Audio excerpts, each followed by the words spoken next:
그의 형들이 세겜에 가서 아버지의 양떼를 칠 때에, 이제 요셉의 형들이 양떼를 치러 세겜에 갔습니다. 세겜은 얼마 전에 우리가 살펴봤죠. 야곱이 저 바담 아람에서 내려올 때에 잠시 머물렀던 곳이 세겜입니다. 지금 야곱이 있는 곳이 남쪽의 헤브론이니까 헤브론에서 이 세겜까지는 북쪽으로 약 80km 정도 떨어진 곳입니다. 굉장히 먼 거리죠. 아마 헤브론보다는 이쪽이 이제 양을 치기에 훨씬 지리적으로 더 좋았던 것 같습니다. 13절, 이스라엘이 요셉에게 이르되 내 형들이 세겜에서 양을 치지 아니하느냐, 너를 그들에게로 보내리라. 요셉이 아버지에게 대답하되 내가 그리하겠나이다. 이스라엘이 그에게 이르되 가서 내 형들과 양떼가 다 잘 있는지를 보고 돌아와 내게 말하라 하고 그를 헤브론 골짜기에서 보내니 그가 세겜으로 가니라. 자, 야곱이 형 요셉을 세겜으로 보냅니다. 보내는 이유는 두 가지죠. 형들이 잘 있는지 보고 오너라. 두 번째는 양떼들도 잘 있는지 보고 오너라 라고 합니다.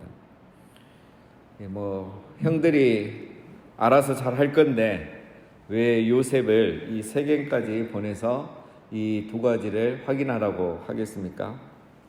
세겜 하면은 야곱은 불안한 게 있죠.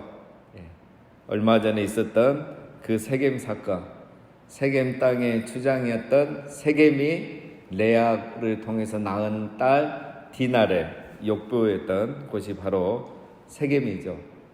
그래서 이제 그 요셉의 형제들이 그 세겜 백성들, 남자들을 속이고 할례를 받게 해서 3일째에 그들의 모든 남자들을 죽이고 어린아이와 여자들과 또 그들의 재산을 싹 이렇게 탈취해온 그런 사건이 있었던 곳이 세겜입니다. 그런 죄를 지었기 때문에 야곱은 불안한 거죠. 아들들이 세겜에 가 있으니까 혹시나 복수당하지 않을까봐, 해코지 당하지 않을까봐 두려웠던 것입니다. 그래서 그게 신경이 쓰이기 때문에 요셉을 보내서 형들이 잘 있는지를 확인을 시키는 거죠. 그런데 여기에 보면 이제 야곱이 실수를 하죠. 실수를 했고 또 이제 보면 야곱의 그 총기가 이제 많이 떨어지고 있어요. 나이가 이제 많이 든 거죠. 형들이 요셉을 얼마나 미워했습니까? 그렇죠? 굉장히 미워한 거 다 알고 있는데 아버지만 몰라요. 다 아는 거 아버지만 몰라. 우리 이런 경우 많이 있죠. 아니면 알고 있는데 형들이 요셉을 죽일 정도로 미워하는지 그걸 몰라는 것이죠.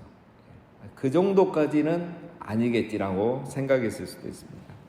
아니면 세 번째는 야곱이 자녀들에게 관심이 없어요.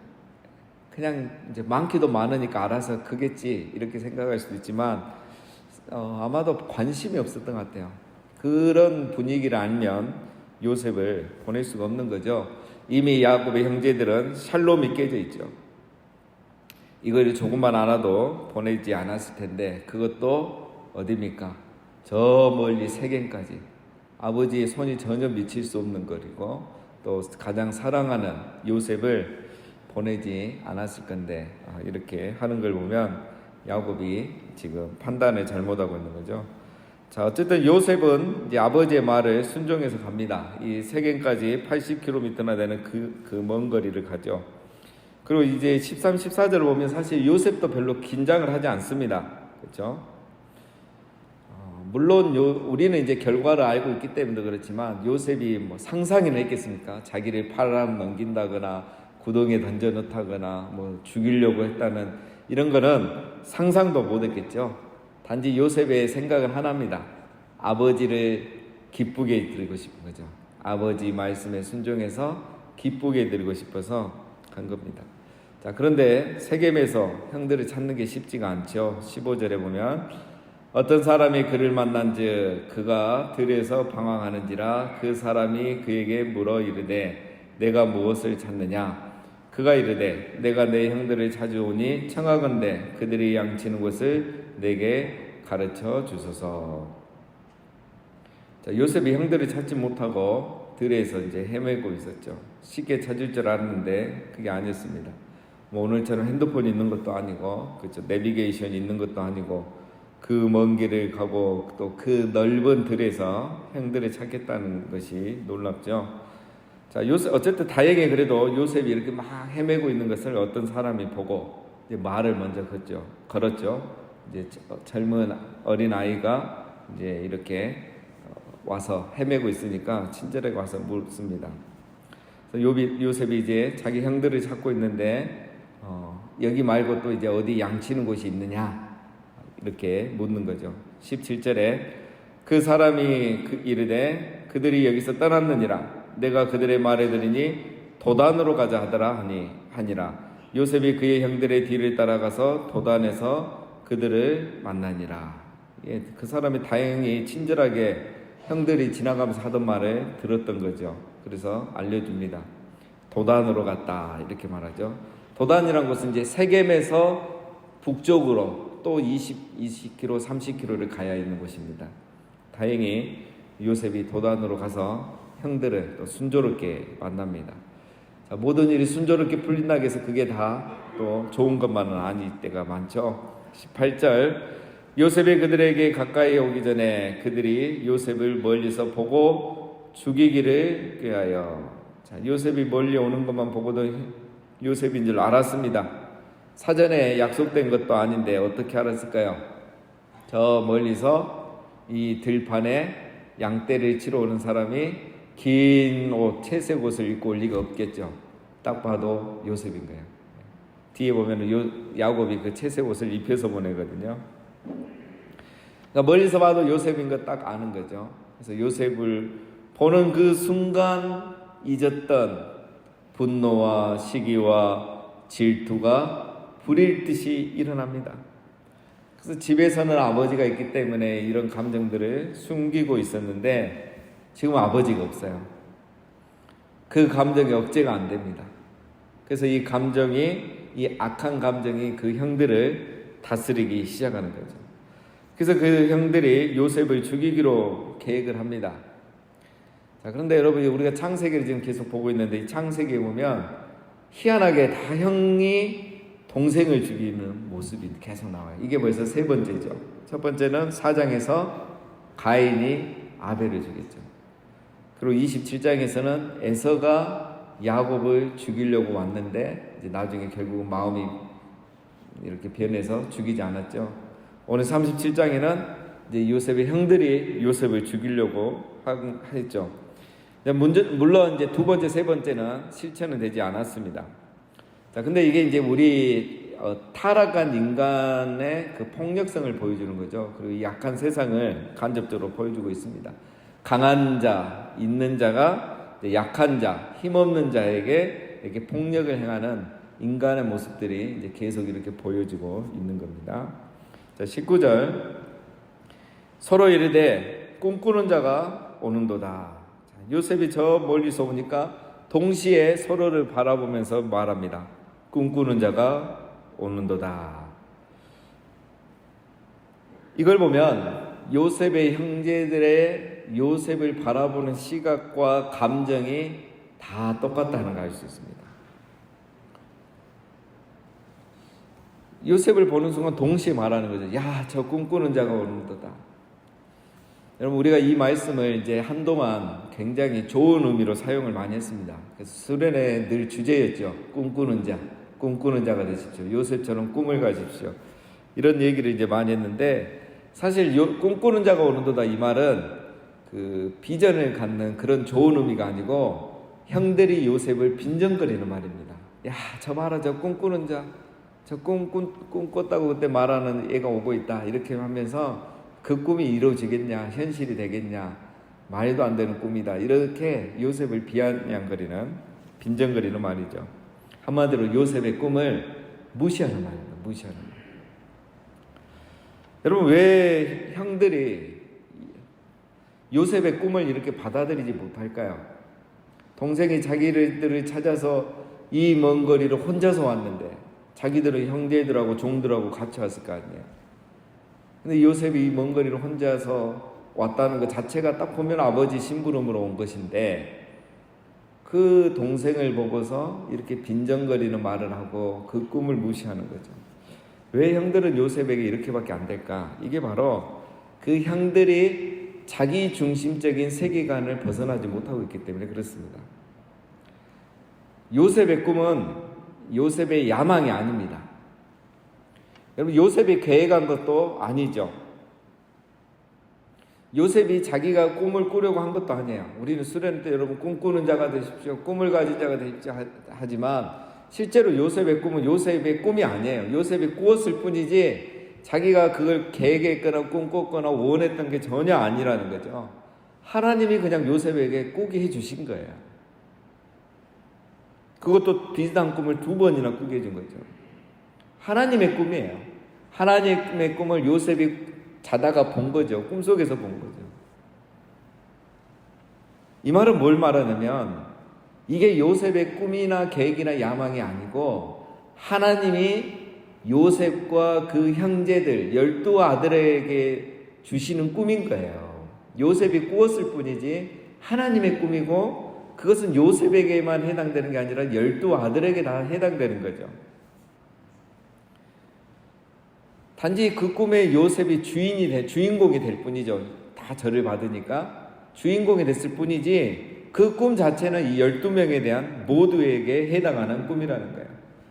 그런데 이런 형들의 그 자기 중심적인 세계관 때문에 꿈을 인정하지 않는 거예요. 그리고 이게 하나님의 계획이란 것도 알 수 있죠. 자기들도 포함되어 있기 때문에. 그런데 그게 싫은 거예요. 동생에게 절하는 일을 절대 받아들일 수 없던 거죠. 이게 하나님이 주신 꿈인 거 분명한 것 같지만. 그래서 여러분, 이 형들의 태도는 동생에게 절하는 것을 거부하는 것이 아니라 하나님의 계획을 거부하는 것임을 그들은 알았어야 됩니다. 여러분, 사람이 그래도 신앙이 조금만 있거나 양심이 조금만 있다면, 그리고 지혜가 조금만 있다면 그런 꿈을 2번이나 꾸고 똑같은 꿈이고 이건 하나님이 우리 가정에 대한 미래에 대한 계획을 알려주신 거기 때문에 어떻게 하게 되겠습니까? 지혜가 있고 좀 신앙이 조금만 있으면 야, 우리가 죽기 전에 우리가 동생들에게 이 동생에게 절하는 날이 오는 것 같다. 지금부터 얘한테 잘해줘야 되겠다. 먹을 거라도 하나 사주고 몰래 사탕이라도 하나 더 주고 이래야 되는 거 아니겠어요? 신앙이 조금만 있다면, 양심이 조금만 있다면. 근데 그게 안 되는 거죠. 왜? 사람이 자기 중심적인 세계관에서 벗어나지를 못하는 거예요. 자기에게 절하면 그 꿈을 받아들였겠죠. 그러나 동생이 그걸 받는 것은 받아들이기 싫은 거예요. 하나님의 계획과 뜻에 순종하려는 마음이 전혀 없었던 겁니다. 그러니까 이 요셉을 비웃고 그 꿈을 비아냥거린 것이죠. 여러분, 우리가 자기 중심적인 세계관에서 벗어나야 돼요. 지난주에 우리가 안식일에 대해서도 얘기했지만 또 이번 목장 모임 때 우리가 이 부분을 나누겠지만 이 자기 중심적인 세계관을 벗어나지 못하면 우리 안에 시기와 질투와 분노가 계속 일어나게 되어 있는 겁니다. 하나님의 계획을 받아들이지 못해요. 늘 상대방을 이기려고 하고 다른 사람보다 더 성공하려고 하는 거죠. 나보다 나이가 어리거나 나보다 좀 못한 것 같으면 하나님의 계획에 대해서 별로 이렇게 인정하지 못하는 거죠. 수용할 수 있는 그런 마음이 안 생기는 거예요. 그러나 여러분, 우리가 자기중심적인 세계관을 벗어나면 이런 믿음을 갖게 되면은 신앙생활이 즐겁고 교회생활, 사회생활이 행복합니다. 하나님의 섭리와 계획 안에서 우리가 다 이렇게 되고 있다는 걸 받아들여야 되죠. 이런 믿음이 없으면 지금 요셉의 형제들처럼 늘 우리가 시기와 질투와 이런 분노의 종이 될 수 있습니다. 아버지가 있을 때는 그게 컨트롤이 되죠. 즉 타인이 있을 때, 누군가 보고 있을 때는 컨트롤이 되지만 그게 언젠가 나를 사로잡고 이끌어갈 때가 있다는 거죠. 자, 그래서 우리가 이런 자기 중심적인 세계관에서 벗어나는 게 중요합니다. 제가 지금 너무 깊이 들어가는데 금요일 날 해야 되는데, 자, 어쨌든 굉장히 중요한 말입니다. 꿈꾸는 자가 오는도다. 이거는 굉장히 빈정거리면서 자기중심적인 세계관에서 요셉을 인정하지 않는 이야기죠. 자, 20절. 자, 그를 죽여서 한 구덩이에 던지고 우리가 말하기를 악한 짐승이 그를 잡아먹었다 하자. 그의 꿈이 어떻게 되는지를 우리가 볼 것이니라 하는지라. 자, 형들이 이제 작전을 세웁니다. 첫 번째 작전은 요셉을 죽여서 그냥 구덩이에 던져버리고 아버지에게는 악한 짐승이 와서 잡아먹었다고 말하자라고 입을 맞춥니다. 근데 여러분, 이 말을 보십시오. 지금 이 말을 이렇게 꾸미고 거짓말을 하고 입을 맞추는데 지금 이 악한 짐승은 누굽니까? 자기들이에요. 자기들 스스로를 자기가 악한 짐승이라고 지금 말해버리는 거예요. 거기에다 거짓말까지 하죠. 시기와 분노의 종이 되면 사람이 이렇게 악해지죠. 거짓말을 쉽게 하죠. 그리고 이제 한마디 또 하죠. 그의 꿈이 어떻게 되는지를 우리가 볼 것이니라. 여러분, 이 말대로 나중에 그 꿈이 이루어지는 걸 보게 되죠. 형제들이 가서 요셉에게 엎드려 절하게 되잖아요. 여러분, 이 20절 말씀이 무서워요. 이 말한 대로 그대로 돼요. 자기들이 거짓말했는데 사실은 자기들이 악한 짐승의 역할을 지금 하고 있고, 꿈이 어찌 이루어지나 두고 보자 했는데 그대로 이루어지는 걸 보게 되는 거예요. 여러분, 우리가 말을 함부로 하면 안 됩니다. 그렇죠? 때로는 내가 이 저주하는 말, 거짓말하는 거, 상대방을 비판하면서 나는 옳다고 생각하는 것들이, 그런 경우들이 많은데 이 말을 잘해야 돼요. 예. 자, 21절. 루벤이 듣고 요셉을 그들의 손에서 구원하려 하여 이르되 우리가 그의 생명은 해치지 말자. 루벤이도 그들에게 이르되 피를 흘리지 말라. 그를 광야 그 구덩이에 던지고 손을 그에게 대지 말라 하니 이는 그가 요셉을 그들의 손에서 구출하여 그의 아버지에게로 돌려보내려 함이었더라. 자, 루벤이 나서죠. 죽이지 말자. 왜 갑자기 이럴까요? 회심했을까요? 착해졌을까요? 아니죠. 뒤에 나옵니다. 이제 나중에 몰래 꺼내서 이제 아버지에게 데리고 가려고 하는 거죠. 이거는 이제 루벤이 장자의 체면을 살리려고 그래요. 루벤은 지금 아버지에게 찍혔거든요. 비라 사건도 있고 이래가지고 체면이 말이 아닙니다. 그래서 이걸 요셉을 살려갖고 자기가 데리고 와서 다른 애들이 죽이려고 했는데 제가 살려왔습니다. 이래서 아버지의 사랑을 다시 차지하려고 하는 거죠. 자, 그러나 이것 또한 하나님의 계획이 아닙니다. 첫 번째 형들의 계획, 요셉을 죽이자. 이것도 하나님의 계획이 아니죠. 그러면 하나님 계획이 이루어지지 않으니까. 자, 이거 루벤의 계획대로 요셉을 살려서 야곱에게 데려가는 것도 하나님의 계획은 아니에요. 왜? 요셉이 지금 팔려가야 되니까. 우리가 결과를 알고 있잖아요. 그러니까 한마디로 말하면 요셉은 구덩이에서 죽어도 안 되고 아버지에게 돌아가서도 안 되는 겁니다. 자, 누구의 계획대로 되겠습니까? 형들이 죽이려는 계획대로도 되지 않고, 루벤이 야곱에게 데리고 가려고 하는 계획대로도 되지 않고, 이 둘의 계획을 이용해서 합쳐서 하나님의 계획대로 되가는 거죠. 자, 23절. 요셉이 형들에게 이르매 그의 형들이 요셉에 오고 그가 입은 채색 옷을 벗기고 그를 잡아 구덩이에 던지니 그 구덩이는 빈 것이라 그 속에 물이 없었더라. 자, 형들이 요셉이 입은 옷, 채색 옷을 벗깁니다. 자, 그리고 구덩이에 던져버리죠. 다행히 물이 없어서 죽지는 않았습니다. 정말 잔인하죠. 예, 어떻게 이런 일이 일어났는가. 이제 나중에 29절에 보면 이제 루벤이 돌아왔다 하거든요. 그 루벤이 없는 순간에 순식간에 이게 일어난 겁니다.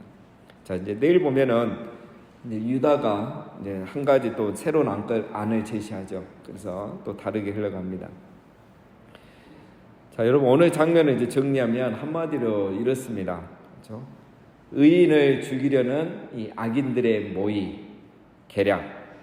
그러나 악인들의 이 계략을 막으시는 하나님, 그리고 더 나아가서 이 악인들을 이용하시는 하나님, 악인들을 이용해서 하나님의 뜻과 계획을 이루시죠.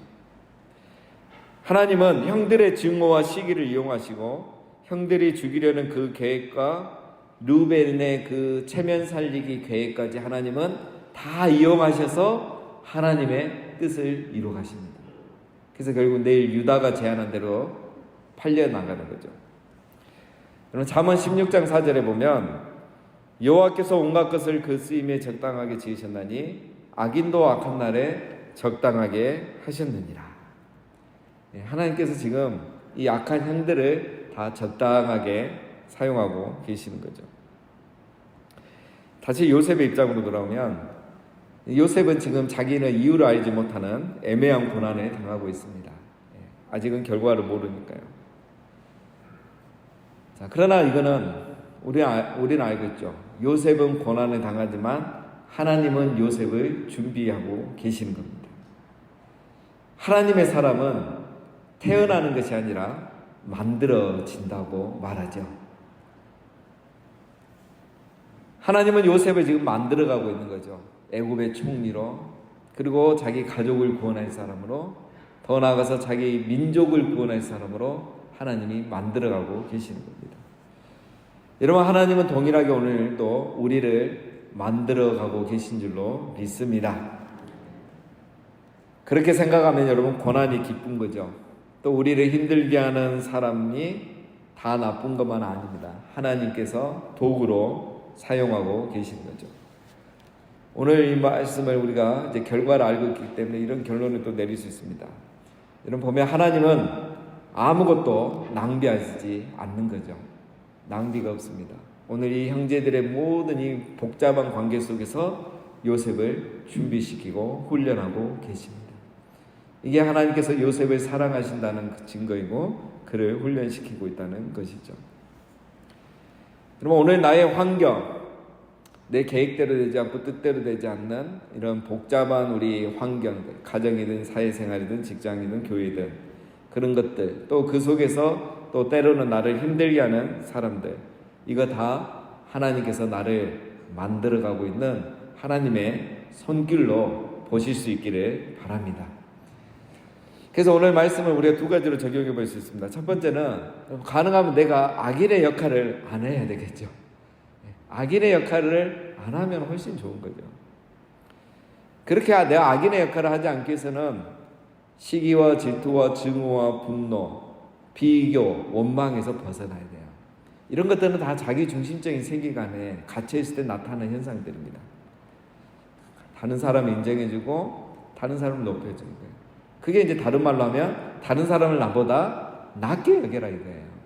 그게 내가 악인의 역할에서 벗어나는 좋은 방법입니다. 그리스도 예수의 마음을 품고 다른 사람 나보다 낮게 여겨주는 거죠. 두 번째는 내가 의인으로서 하나님의 주권을 인정하고 기다려야 됩니다. 하나님은 우리를 정금과 같이 단련하신 후에 그분의 뜻을 이루어 가실 것입니다. 하나님의 사람은 태어나는 것이 아니라 만들어지는 거예요. 우리가 의인이고 하나님의 자녀라면 하나님께서 우리를 계속 연단하시고 훈련시키셔서 하나님의 자녀로 또 하나님의 일꾼으로 우리를 만들어가고 계신 줄로 믿습니다. 그래서 오늘 하루도 우리가 하나님 앞에 쓰임받고 연단받고 더 준비되어가는 우리 모두가 다 되시기를 주님의 이름으로 축원드립니다.